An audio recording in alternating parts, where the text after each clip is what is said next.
Welcome into the Odds and Audibles podcast. Matt Prehm, Erik Skopil, Jared Mack on the show. Welcome to your Monday edition of the Odds and Audibles podcast. Mondays typically me mailbags, and today we are doing a mailbag. Podcast schedule will be a little bit different this week just because of some football scheduling. They're moving into the morning, so there's going to be some adjusting there. And then Dan Lanning is going to be speaking on Thursday, and we anticipate that being a pretty big day of news. So we're going to probably podcast on Thursday, and then maybe we'll sneak one more in. Maybe we'll go super heavy next week with 6 podcasts because it's game week next week. I think that's a lot of what these questions are going to be about in the mailbag. Is football is right around the corner. Hey, we passed the last weekend without college football. There will be college football played this week. This is crazy. It's really crazy, man. I can't believe it. Feels like this month's gone by so much faster than I thought. And honestly, the fact that we're, as you said, close to game prep for Georgia kind of blows my mind. But here we are, and it's exciting. And there's a lot of questions that want our insight into some position battles. There's some recruiting stuff at the end. I think it's going to be a good show. But we're going to start where I think a lot of people have curiosity, which is at quarterback, with a question from @PrincePuddles. With reports of up and down play at quarterback throughout camp, what percentage of confidence do you have in each of the quarterbacks' chances of starting? I really felt Bo had the starting gig all wrapped up this spring, but coming out of fall, I'm starting to wonder, #OddsAndAudibles. First, it's kind of interesting that the perception is that, like, the quarterbacks have struggled, considering, like, the only people who talk about what's happened to the quarterback is Lanning, and I don't know if it's been that they've struggled, except for the fact that the last scrimmage there were a lot of interceptions, which you never like to hear. I don't think the sense that I've gotten has been like the quarterback play has been terrible, like at all. Lanning is controlling the narrative. We're seeing very little. I haven't seen a quarterback throw a football to a receiver with anybody around him all fall. I honestly haven't seen a quarterback really throw a ball to a receiver for the most part. It's basically been a couple of like, they've had a couple of drills where they throw like short passes to running backs, and then there's them warming up with each other. So, the idea that they're struggling is not coming from us. I've never said that, and I'm not saying that Prince Puddles has. I'm just trying to get to the point of, like, it's kind of interesting that that's the perception based on what Lanning is saying. And Lanning says very, very little about the quarterback competition, except for that it's ongoing and he has confidence in all his guys. With that said, I think we can try to break this down about who we think has the best chance of winning this job. I think that's a fair next step. So I don't know if you guys agree, you disagree. We've all kind of heard from people behind the scenes on some of this stuff, so I think we can kind of address some of that. I still feel like Bo's going to be the starter. I haven't heard much that leads me to believe that's not the case. I don't think Jay's really in the picture, or if he is, it's pretty far out. They may have kind of told everybody where I'm not reporting it, but like there could be pretty preliminary decisions on what the decisions have been made at quarterback. And I think it's Bo versus Ty, and I still think it's Bo, probably 70-30 if I'm making a call on it. And the other thing I will say, that the only thing we've seen from quarterbacks, and I know it's really small, is last week, I think it was Friday, they ran through their option drills, and Bo and Ty were the only ones to take reps. Jay did not take a rep. Doesn't mean the end of the world. James Crepy from the Oregonian brought up a good point because we were kind of like, well, that felt significant, but most likely an offense at Oregon that Jay Butterfield is involved with doesn't include a whole lot of option running, just because he's not a very good runner. I think he kind of knows he's not a very good runner, so maybe you wouldn't even have him taking practice in those situations. But the reality is they were spending time working on option runs, and if that's the case and Jay's not involved in that, that kind of tells you, to me at least, that probably aren't taking a super serious look there, to me. So I think it's Bo Ty, and I think Bo still has the best chance of winning the job. And I don't know if my opinion of Bo and Ty and Jay, none of it's gotten any worse all fall. I'll tell you that. I don't know if it's gotten much better. We haven't seen hardly anything.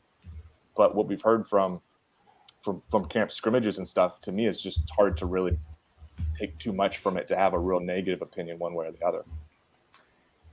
I don't know if I could say any more and provide more context than what Erik just went through, but because I agree, everything that Erik said. I do want to say that when Lanning came off the field Saturday, I felt like this is me just speculating, reading body language, what have you, but I felt like Lanning wasn't very happy.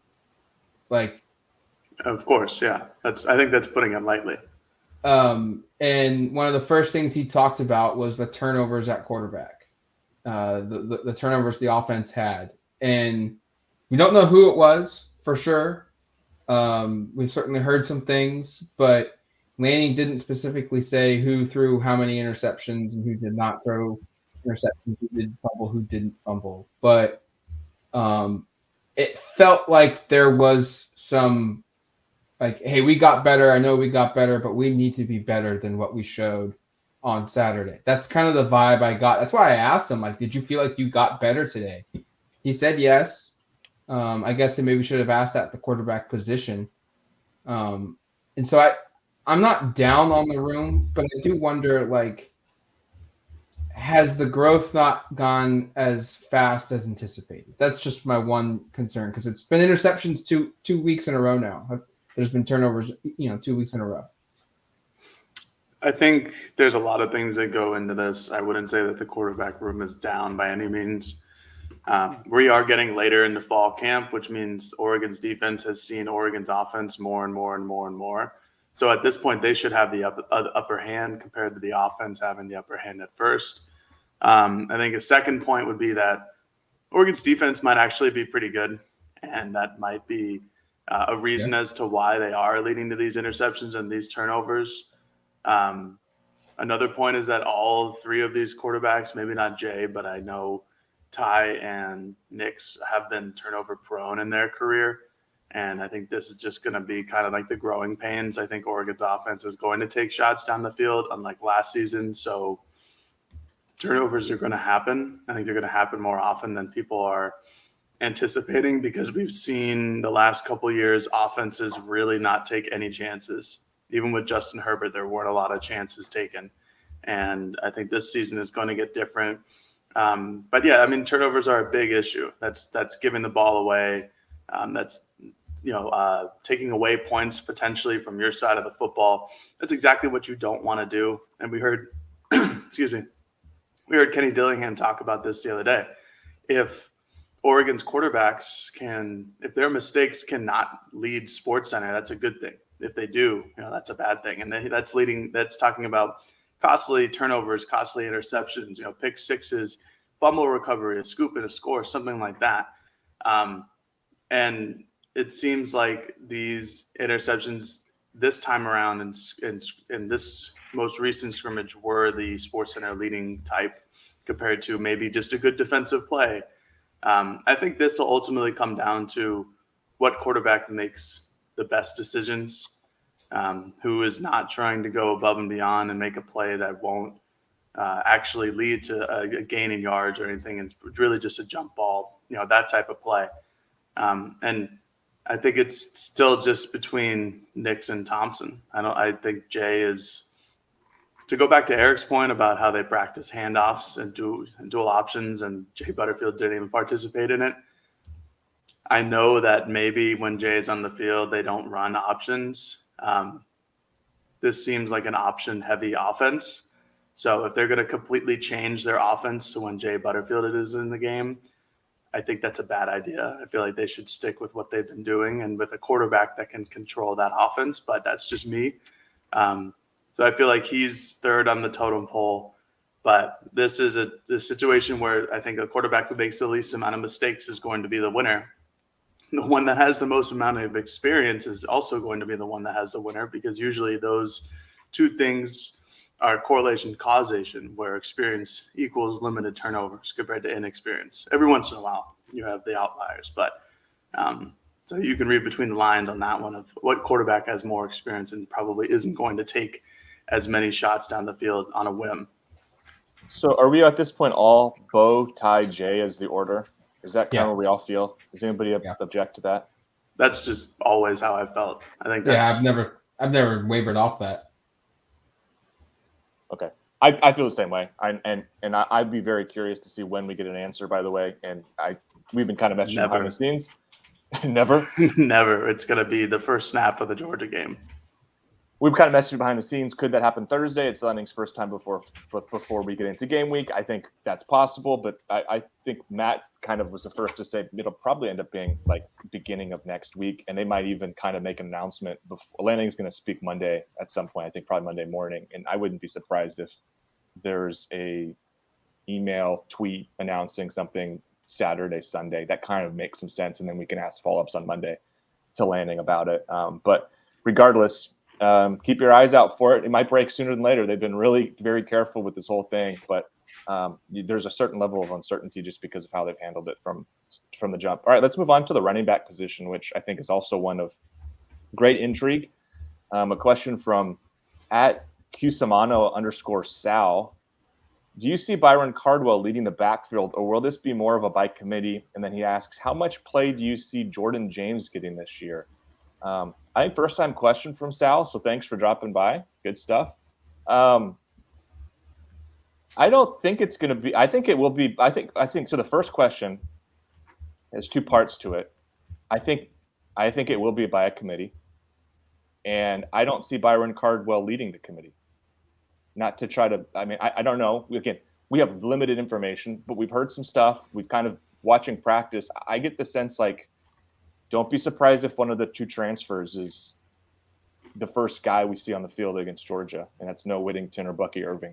Both those guys have had really impressive falls. I heard independently that Whittington looked like the best back in the spring at times before fall started. So not that I don't think Byron's going to play a role, and he very well may end up – we might get to the Georgia game, and he might end up being the main guy or the guy who gets the most run.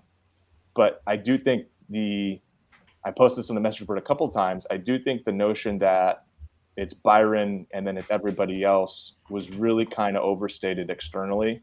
Yeah. And that internally, I don't think that was ever really how people felt from people I talked to. Doesn't mean they don't think Byron's a good back, but I think you look at what's happened with Kenny at other schools. I posted this before.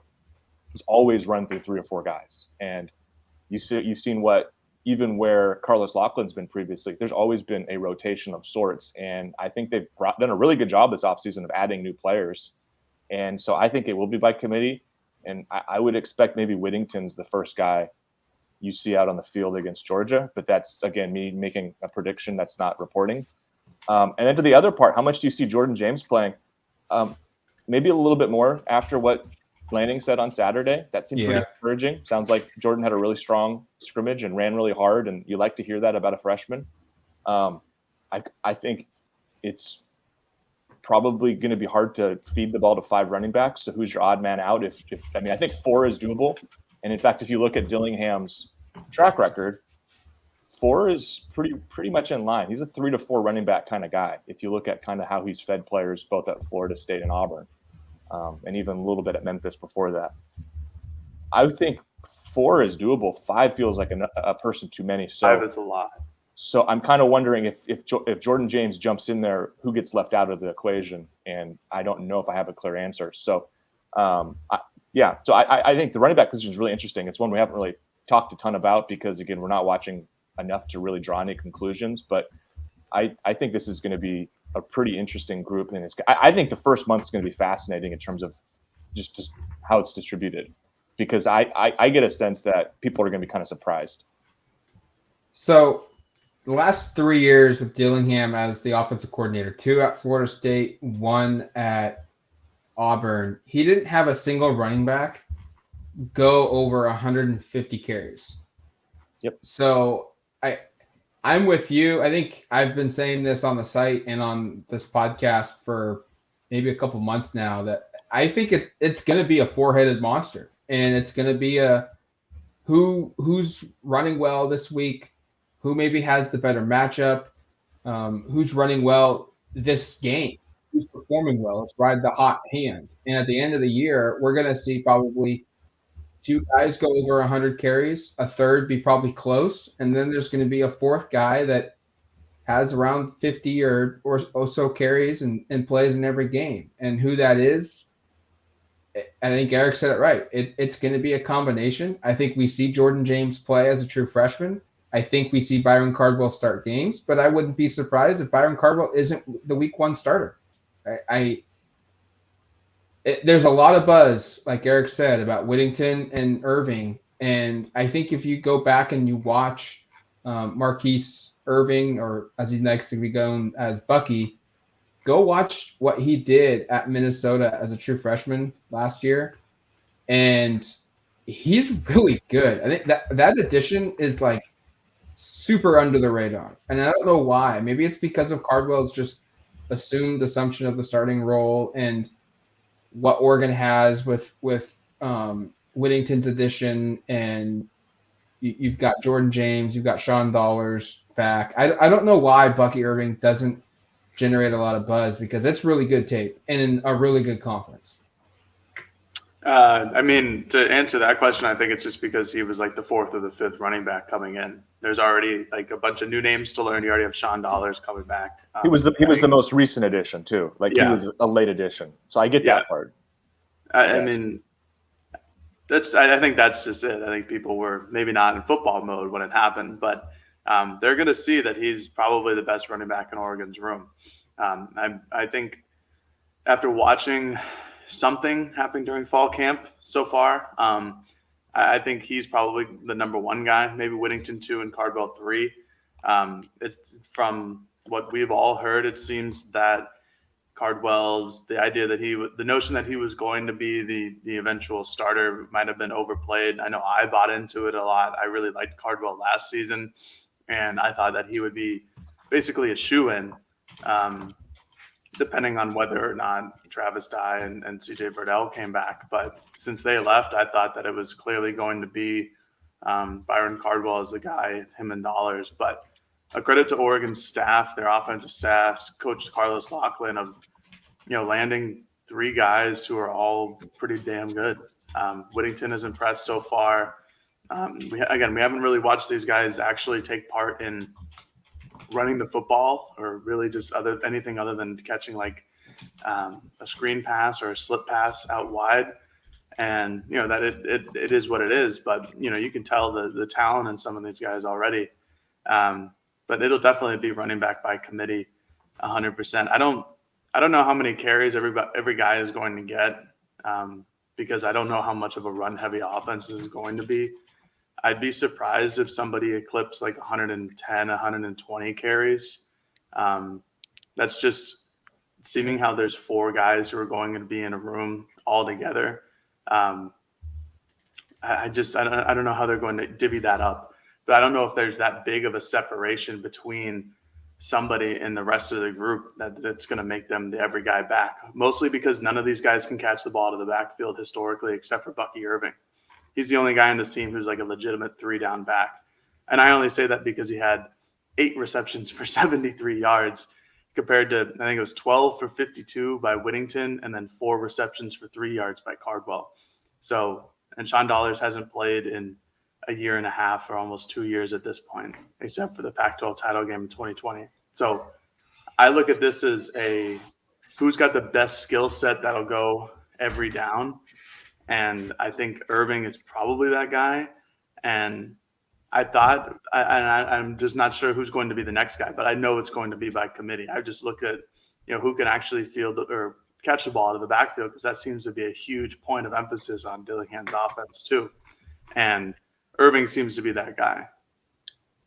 I mean, I don't know. It's interesting. I think part of it, it's hard to go by stats and try to draw many conclusions. I mean, when Sean Dollars came out of high school, he was considered. He was an all-purpose back. He was, and the sense was when he came in was he might play some receiver right away. So I think there is that skill set. It's kind of hard to know because we haven't seen it very much. And I think Whittington came in an offense at Western Kentucky that threw the ball a lot. And his lack of production there was kind of interesting. But the thing that was talked about with him coming in was he's a really, really good pass blocker. Yeah. And so, of course. So you talk about 3-down backs. I think there is probably more versatility among this group than just Irving, but I'm really excited to see him play, and I'm really excited to see Cardwell play. I'm really excited to see I'm excited to see all these guys. I think that's the thing that's kind of interesting. I had lunch with a buddy of mine who's a big Oregon fan, and we were kind of talking about it and just kind of the uncertainty at running back, but knowing, I think the sense is different at quarterback than running back for whatever reason. I think quarterback, we neither position we really know how it's going to go. I think we all have kind of hunches, but I think at running back, there's just a sense that there's a lot of guys that are really talented. And I think that gets people pretty enthused. And I do want to say, like, I know we've kind of been, I don't know if we've been hard on Cardwell, but we've kind of been dismissive a little bit.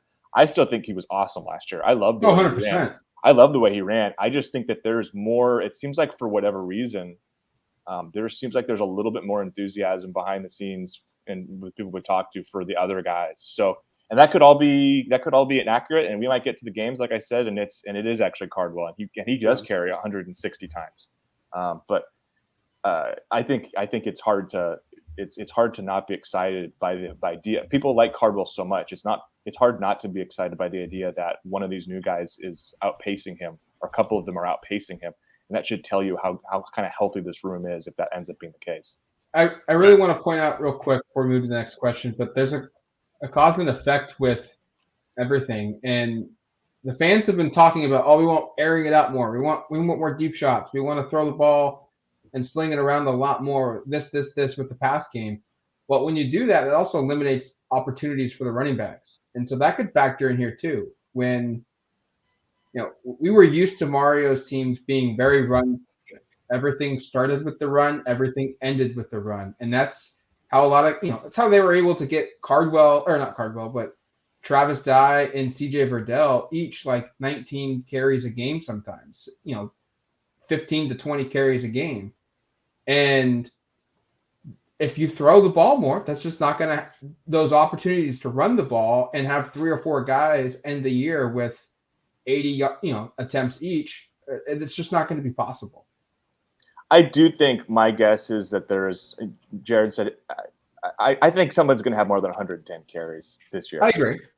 I just looked at what like Travis Dye was doing during his tenure here, and because he stayed healthy longer than Verdell, so I thought that was a better sample. I mean, he had 211 carries last season, which is absolutely absurd. Yeah, but he was really in between like the 130 to 150 range, and that's a lot of carries regardless. And that was him in a very run-heavy offense. And to Matt's point, like I was saying earlier, I think this type of offense necessitates somebody who can catch the ball out of the backfield, because that's going to be the most valuable thing for a running back to have if they're going to throw this often. And I know Ryan Walk would come over here and slap my face if I told them that they're going to pass the ball too much. But I mean, I think that they're going to pass more than they are going to run. I don't think it'll be like Western Kentucky and where Noah Whittington came from, where it was like 90% pass, 10% run. But I think it's going to be more pass heavy. Forgot to touch on Jordan James. Apologies, Sal Cusimano.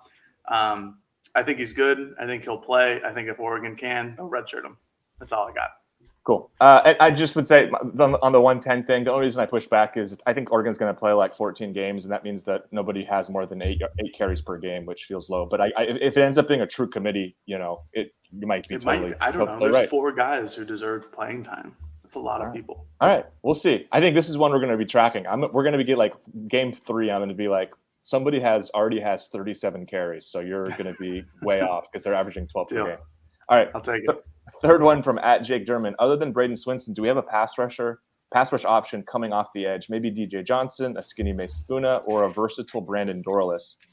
This is a need for our team. #Odds and Audibles. I do agree with the last point that like finding solutions in the pass rush is something you need to figure out. Like, frankly, it's kind of funny because Kayvon Thibodeau's in the NFL right now and undoubtedly is a more talented pass rusher than anyone on Oregon's roster right now. And yet last year, Oregon was like 8th in the conference in sacks. Like, they didn't produce that well even a year ago with arguably at least one better player. Everybody else is back, basically. That factors into it. I think it's interesting that we're singling Swinson out. I mean, he has 3 career sacks. I think he's really good, and I think he can have an awesome season. I think he's an interesting one where it's a little bit like – I'm not trying to say it's going to be like a Cardwell thing, but there seems to be certain players people just really gravitate towards as being like awesome already without a whole lot of proof. I mean, Swinson's career stats are basically identical to like Trevin Maai. You know what I mean? I think that kind of surprises people. I'm not even saying Mai is going to be more valuable, because I don't think I would probably put Mai like 6th or 7th on the team in terms of pass rush capability. But like Swinson hasn't done a ton. DJ Johnson hasn't done a ton. Mace Funa hasn't done a ton, which is why I get this question. But it's just interesting that Swinson is kind of singled out as being separate from that group. I think DJ Johnson is a name to really be aware of. I also think, not having watched enough practice and seeing where guys are lining up. I mean, Jared, we were just talking about this the other day about like it's kind of hard to do a defensive starting 11 without seeing that much of them actually doing stuff, and also kind of still trying to understand where players fit in this defense, and being totally honest of like, okay, somebody's a 9 technique or a 5 technique, or is he standing? Is he not? Like, we don't have a ton of information on this, so it kind of is difficult to even be like, are Swinson and Johnson on the field a lot together? Are they almost only on the field like independent of each other? Like, is Funa same thing? Dorless will play with a hand down. He differentiates from this group, and I think the answer is I think he's going to be really valuable in the pass rush. That was one of the things he talked about, was his work there and what he's trying to improve upon there. So like, I think there's enough guys to answer the general question. And I think the names listed are probably the primary ones to know in terms of guys that will be impactful. But I think it's hard for me to be able to really answer the question with what we've seen at practice, other than to say Dan Lanning's defense at Georgia. And I know I hate people hate hearing about simulated pressures, but like, that's going to also allow Justin Flo and Noah Sewell at times, and a Jeffrey Bassa or a Jackson LeDuc, or whoever's playing one of those, inside linebacker positions, to also be involved in this pass rushing thing. I mean, I know the question's about off the edge, but I think the answer is going to be, it can be off the edge, but it can also be from a variety of other places, which is going to give you an advantage. But I think from a skill set perspective, I don't really doubt Swinson, Johnson, Funa as being, I think those are your standing edge guys, as being pretty impactful. In fact, Maliki Mataval, and I know players always like their own teammates a lot, but Maliki said that he thinks they have the 2 best edge guys in the conference. He was talking about Swinson and DJ Johnson, and of course he's probably a smidge biased, but at the same point, like, I don't think the team at least feels like they share these concerns.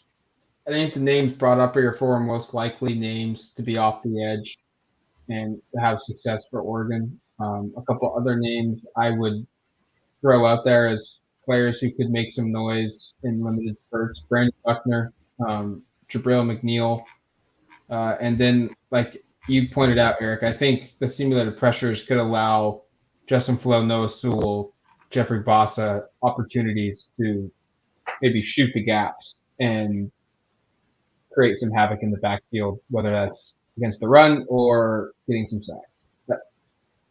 I think the question answers itself. I mean, the 4 players listed of DJ Johnson, a slimmed down Mace Funa, and a Dorless to go along with Swinson. That's your top 4. Those guys need to elevate their play. If they do that, Oregon should be in a position of strength. And you've got 4 guys that you feel confident throwing out there and being able to produce. Yeah, I mean, to answer Jake's question, it's really just 3 guys. Dorless, I don't think is really going to ever play like as a hand up or a hand not in the dirt, out on the edge.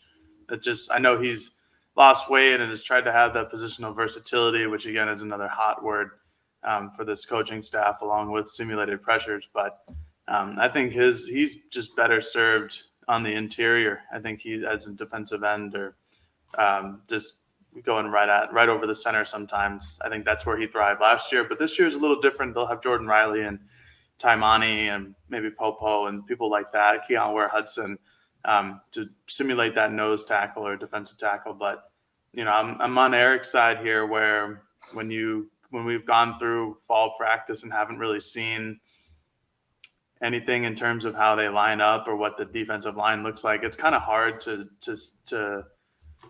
I don't know, kind of assume what's going to happen. DJ Johnson is absolutely a name to know. But like Erik mentioned, he hasn't done a whole lot with his defensive line career. Granted, he's been playing tight end for some reason the last 2 seasons. That was an attempt to get him on the field, but they should have just got him on the field on defense. He's slimmed down. He looks in much better shape this season. I think he'll have some type of chip on his shoulder for sure. As we saw in the spring game, he was an animal. That was against Oregon's second team offensive line. So, give and take with that one. But I think physically and athletically, he lines up as well as almost anybody in the conference. Swinson and Mace. Mace, I always have felt like he's a better, like a rush edge. I feel like he's set to corner well. I don't feel like he's necessarily always involved in the pass game unless it's a blitz of some sort. Swinson, I think this is the season for him to do something, because he had a lot of opportunities last season with Kayvon Thibodeau going down for the first few games of the season. And then he was also hurt during that time. I know. Yeah. He got hurt a game or two afterwards, so he didn't have the opportunities. But this is it. There is no Thibodeau ahead of him. So when Thibodeau came back, Swinson was then, jumped back to the sideline. This is it for him. This is his opportunity to make a name. And he's slimmed down again. He's lost, I think it's like 30, almost 40 pounds since he's come to Oregon as an edge rusher. I think he'll have to use his athleticism and versatility. But this all comes back to simulated pressures. This is Dan Lanning's specialty. They don't need an elite pass rusher to go get pressure on the quarterback during passing downs. And, whoever it is, if it's Flo, if it's Noah Sewell, if it's Bennett Williams from the star position, if it's a corner blitz with Christian Gonzalez, doesn't matter. I think they're going to get pressure on people. I just don't, there's not a lot of other names. I know Matt mentioned Brandon Buckner just in like passing downs. There aren't a whole lot of other names, but this is what Dan Lanning does best is, get pressure on the quarterback without having an elite guy on the edge. Yeah, and the concept isn't necessarily devoid of individual talent. It's just you're going to send people from a lot of different spots, basically, which is going to be unpredictable and hard to, pass protect from. So I'm really curious to see what it looks like. And from a personnel perspective, like we talked about a lot, like I have a lot of intrigue about how this all looks and how it all comes together. I mean, it was fun. I was talking to a buddy of mine this weekend, as a diehard fan, and he was asking kind of where my excitement level was. And I was like, it's really the weirdest season I've come into in terms of usually I could rattle off a 2 deep on both sides of the football with just like that, like without really having any issue, because we've watched fall and they've gone through a bunch of stuff and we've seen competition periods and we know where guys are working and whatnot. I don't really have a clear idea on a lot of this stuff. I mean, we hear stuff from other people, but from what we've watched, like I haven't seen enough to really draw any conclusions. It's hard to predict. I mean, I think all three of us here, if we were to predict starting offensive 11 and defensive 11, would probably have different answers at numerous spots. And that's not because we're ill-informed. It's just because we haven't seen enough at practice to really draw conclusions. So, just to conclude this kind of first part where we're talking about position battles, like I think the fun thing for this season and where it kind of landed when my buddy asked about my excitement level was I'm really excited to learn the things we usually learn in August and September. I mean, that's kind of where it's at, where I think the team's going to be pretty good, but most of my opinion on the team being pretty good is just coming from what players are saying and what coaches are saying. Whereas in the past, I think we could draw at least some conclusions from watching practice, but times are different and I understand why that's been limited, but no, I think it's really going to be fascinating to see how Oregon attacks teams in a lot of different ways, both sides of the football, but especially defense with the pass rush. And I get that concern because it wasn't great last year and you did lose your top guy. All right, we're going to take a quick break. When we come back, we'll hit the second half of this mailbag. All right, welcome back to the Odds and Audibles podcast. 3 questions in, 3 more to go here, and still more football talk. Well, it's going to be all football talk, Matt. I hate to say it. No basketball talk for either men's or women's teams for this time of year. It's not going to be too. Well, that's how it should be. Right, of course. I'm just saying, just for those listening that may be thinking we might have like a random baseball question at the end here. Sorry, we'll have to follow up on that in the spring, Jared. Fourth question from @DuckCruz. Do you think we'll know what this 2022 team is made of after the Georgia game? And he puts in parentheses, win or lose. And if not, at what point in the season? #OttsAndAudibles. I don't think you ever learn exactly what a team is made of in the first week. I think that's kind of silly. I mean, not to belittle the question. But that's such a small sample size. In fact, like people trying to draw, like this is a thing I've seen recently. People trying to draw any conclusions about rookie players in the NFL in preseason is so asinine and annoying. Like I'm seeing people like already writing off certain people based upon preseason games. That's to me is the equivalent of making a determination on a football team week 1. Just like last year, making a determination that Oregon was going to like win, play in a college football playoff based upon a win against Ohio State in September. There's a whole season to be played. So I will say I'll be concerned if they get thumped really good, like if it's really, really ugly. I think, we haven't made our official site predictions. We'll make those next week. I don't think any of us are picking Oregon over Georgia, nor should I. I think that would be just a pretty outrageous pick at this point. But if it's really ugly, and I'm talking like 4, 5, 6 score difference in margin, if that's something that happens, I'll be really concerned. I won't know what this team is made of yet, but I will say that's not encouraging. At what point in the season? I think you got to get at least to your bye week. I think that's an effective time to draw some conclusions. You then have about a half a season of sample size. You can try to draw conclusions earlier than that, but let me tell you this. Think about last year. Everybody thought Oregon was really, really good after they beat Ohio State. And then they went and lost to Stanford. And then everybody thought they sucked. And it ended up being somewhere in the middle where, depending upon the weekend, they might be able to contend with just about anybody, but they were also going to be challenged by just about anybody. So I think it's premature to make really too many determinations on a team until you get through a little bit of conference play. And frankly, the way the schedule is set up, you might not have a really clear idea until you get into November, just because that's when you play the toughest games in your conference schedule, when you start playing Washington and Utah and even Oregon State at the end. I know that sounds like ridiculous to be like, we'll know what this team is made of when the season's over. But I just think you wouldn't be wrong. Well, I think we'll have a better idea when the season's over how good this team is than at the beginning. I'll put it that way. How's that sound for just really making a really salient point?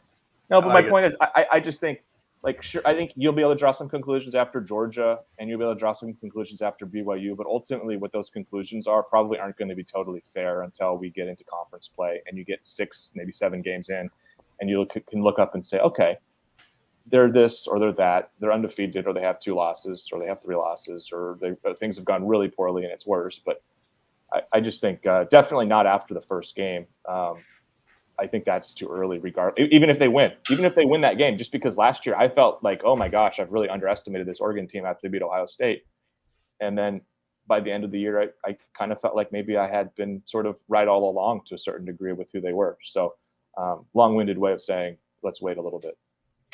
I picked, before you dropped the number, 6 games. There's going to be games where Oregon should have some blowout victories, and there's going to be some road games, I think, early on outside of Georgia that could be a little hairy for Oregon. And if you emerge out of the first 6 weeks and you go into your bye week in the middle of October and you're 5-1, I think you can look at this team and say, hey, this is one that should be competing for the Pac-12 championship, and maybe if they can get lucky, maybe at the end of the year they're in that discussion for the final spot for the college football playoff. Maybe. I mean, I'm not saying that's going to happen, but that would be the discussion point. But if they're struggling to get blowout wins against teams like Stanford, Washington State, Arizona, or if they've even dropped one of those games, or the BYU game, they've dropped one of them, and they're 4-2, and maybe one of the games that's supposed to be viewed as a convincing win isn't, and they had to pull a rabbit out to get the win. Maybe it's time to reset your expectations coming out of that bye week, where it's, hey, let's if they get to the Pac-12 championship game, this is a really good year for this team based off of what we've seen the first half of this year. I think we'll have expectations properly allocated after the bye week of just who this team is, kind of what their potential is, and where they could be going. I didn't have a specific number. I'm more or less kind of winging it in terms of when I think you'll be able to see something from this team. I don't think you're going to see what is this team made of. I think you're only going to be able to tell that like when it's too late for everybody. You're going to finally come to that conclusion and be like, oh, all those warning signs or all those positive developments that were coming weeks ago, they've all added up for this ginormous win or this ginormous loss. I think the first moment where this is going to be a realization is going to be after BYU and before Washington State. I think that's going to be, I think, one of the bigger games of the year because BYU is maybe a top 25 team. They're around that area, depending on what polls you're looking at or who you believe in, who you trust, whatever the case. It's an at-home game for Oregon, and then they travel to Washington State, who have always given Oregon troubles on the road, who bring in Cameron Ward, an elite, I'll say elite transfer quarterback, someone who I'm personally very excited to go watch. That's going to be a big moment, and you will be able to draw some conclusions after the Georgia game. I don't know how many, probably like 3, but I think after that, Erik, three such an arbitrary number. It's just such an arbitrary number. I got 3. I'll have my 3 conclusions after the Georgia game. That'll be an article. You can write it down in stone. Okay. I'll look for some stone. Appreciate it. Thank you. And I think after that Washington State game, I think that's a huge one. I think that's going to be the moment where either this team steps up and is a team that most of us expect them to be, like a 9-win team, an 8 to 10 win team is what I think the consensus pretty much believes. I think that game, if it's a win, that path obviously becomes a lot easier. You have a win on the schedule, but I think that builds a lot of confidence and momentum into the team. But a loss can certainly take it the other way because I'm predicting a loss against Georgia, surprise. I think that'll be 2 losses in the first 4 games of the season. And that's a big thing for a young team. And if they want to meet, because I'm sure they understand that people consider them to be a 9-3, a 10-2 football team. If they're 2-2 after the first 4 games of the season, if my math is correct here, they got to go 8-1 the rest of the way or 10-0 to get to those magical numbers that people seem to be predicting them for. And that's going to weigh a lot. And I think that's going to be just this huge outcome. And I'm not saying that's exactly what Oregon is going to be made of, but I think that's going to be the first moment in the season where you're really going to see potentially with their back against the wall, if they do have a loss already and they're down in that game, what that team really is made of. I don't know about your math there. 8-1 and 10-0; those are 2 different number of games played. So I don't know exactly how that works, but that's why my math is really good. All right, I'm sure it works. No, I do think there are some earlier games that will give you better ideas. I'm trying to be a little bit more slow to kind of come to conclusions this year because last year I think I jumped the gun. I do. I think I got really excited in September and then kind of let down and then kind of kept telling myself this team was a certain thing. And then I know there's a lot of stuff going on behind the scenes, but and things didn't play. The end was just so disappointing. And I do think there were warning signs and I think maybe I was ignoring them. So I'm trying to wait. I'm trying to be a little more patient this year. Oregon fans, do whatever you want. And if you want to make a determination after the first quarter of the first game, you do it. That's you. But no issue. All right, I'm going to go on to the 5th question as Jared leaves to do something. This one's from @Doug4Quacks. Of the 5 and high 4-star big fish the Ducks are still hunting for on the recruiting trail, could you rank them from best chance to lowest chance of committing to the University of Oregon football program? # Odds and Audibles. Jared will be back, I think, soon. I think he had like a phone call or something to quickly take. But Matt, let's dive into this one. Oregon is stealing on some big fish. Yeah. I know, and I by the way, I would say those listening probably have already listened, but if you didn't, go listen to the podcast with Brandon Huffman that Matt and Jared did on Friday. I did not get Wally pipped, Brandon. I'm back.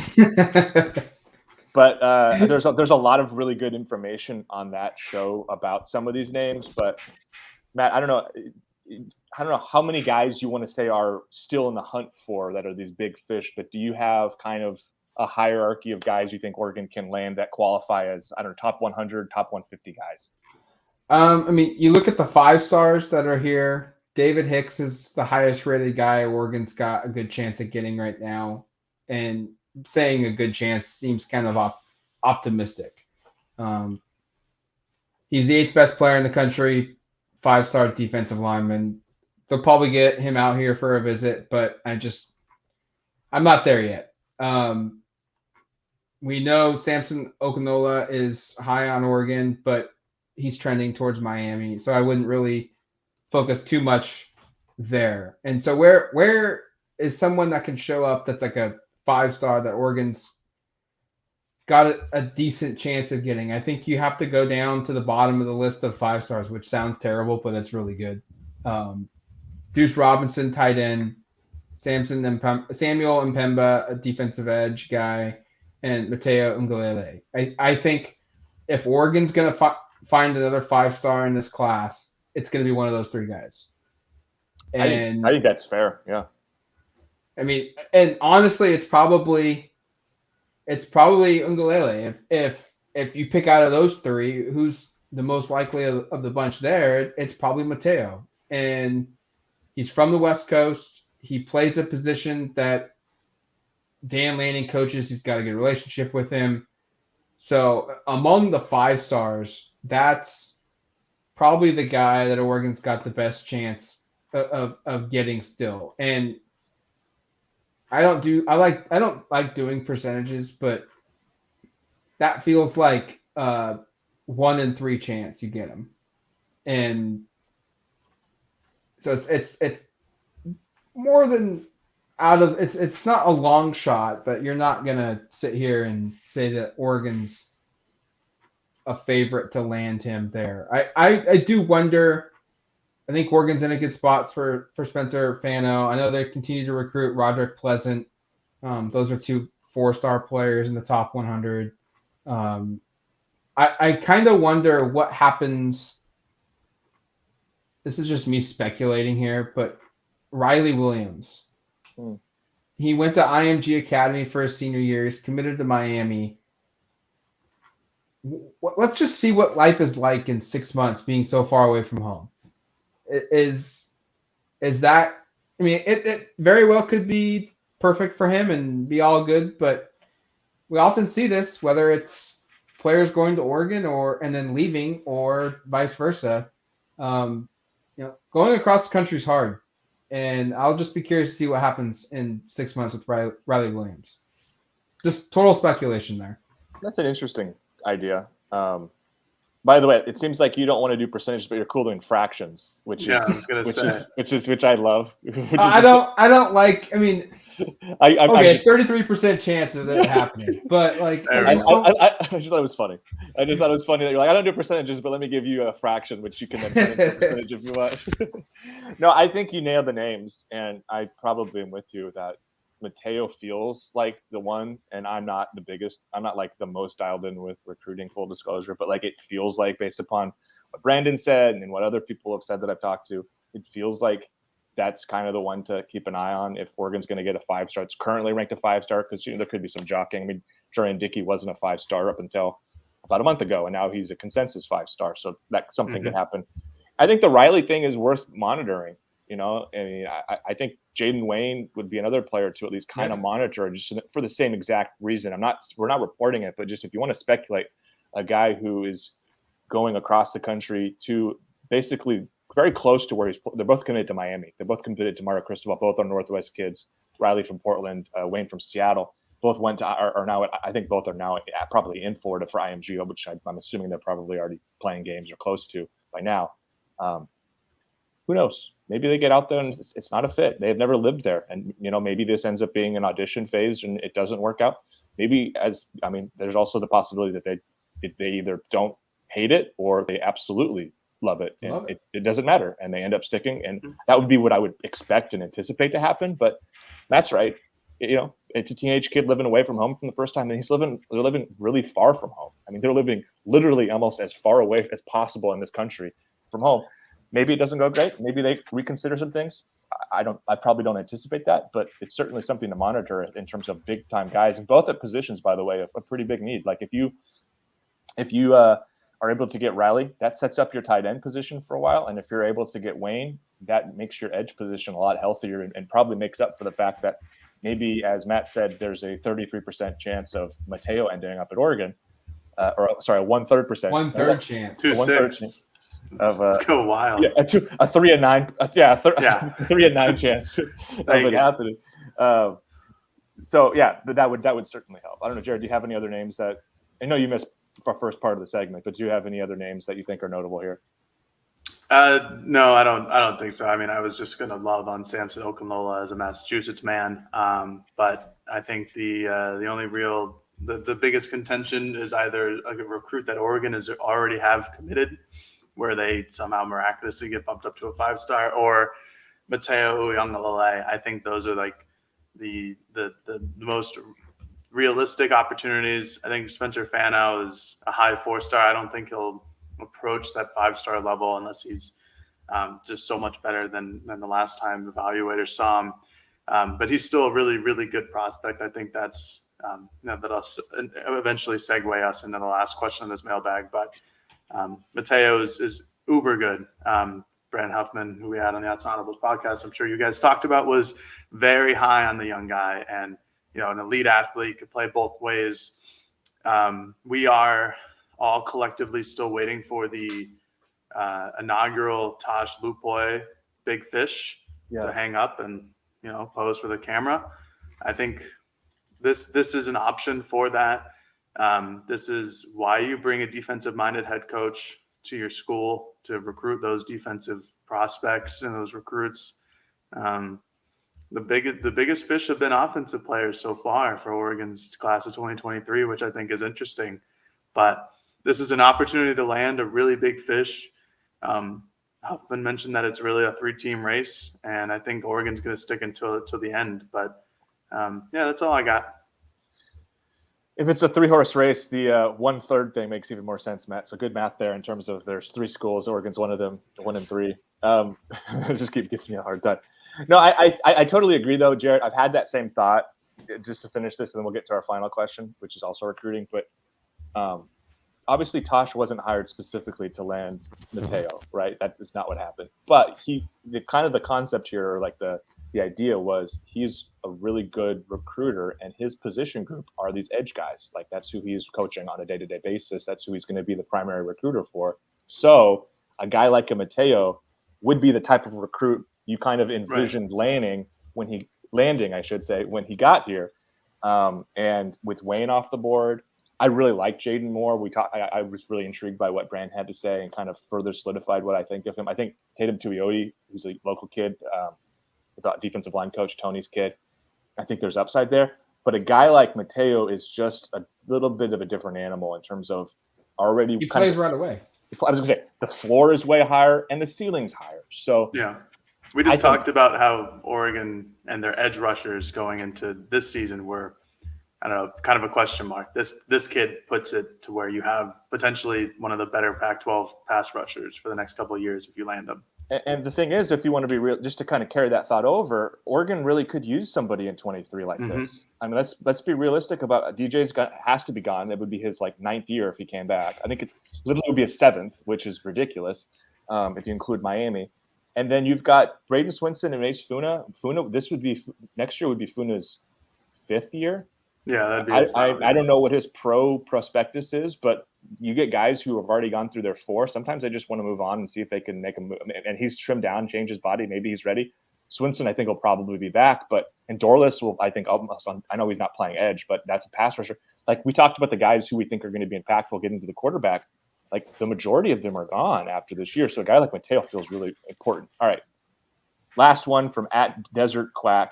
Number 14 ranked class in 2023, 16 commits, and not a single offensive lineman. Should Duck fans be worried? A strong offensive line has been a staple at Oregon under Mario Cristobal, and I'm sure many fans would like to see that continue. #OddsAndAudibles.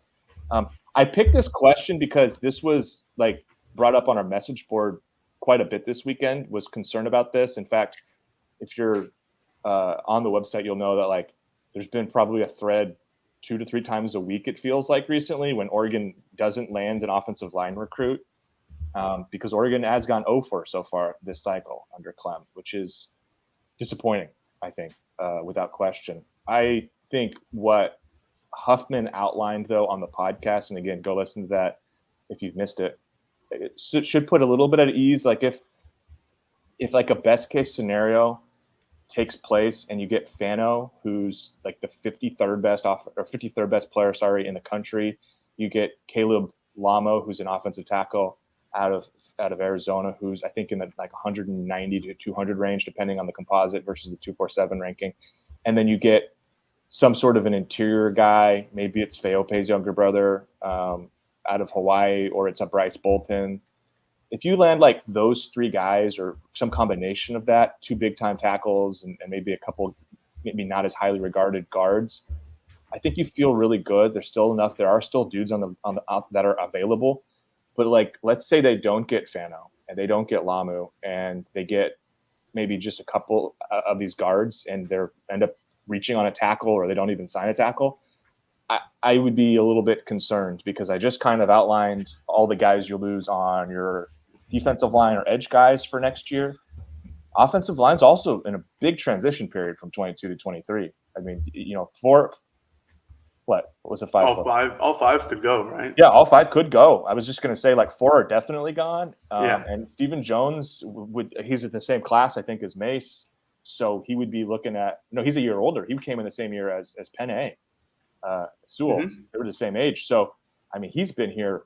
He and Dawson, by the way, it's also the same class. They've been here a long time. And so I know sometimes people go, well, they've got, eligibility because of the COVID year, they'll return.